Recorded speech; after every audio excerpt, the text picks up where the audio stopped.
We're pulling a late night in the garage and we're relocating the battery on the burnout beater. Let me show you this J-rig action that we got going on.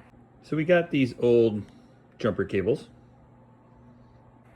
that we're utilizing as our battery relocation cables.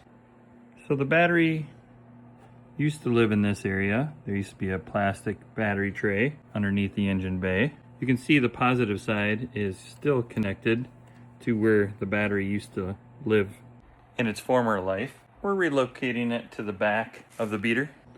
And we already relocated the ground. So we got the ground connected to a post that was already there. And here is our jumper cable. We ran the jumper cable underneath the frame through the cross member. So let's relocate the positive side. Throw a battery back here with some terminals. See if this crazy idea works.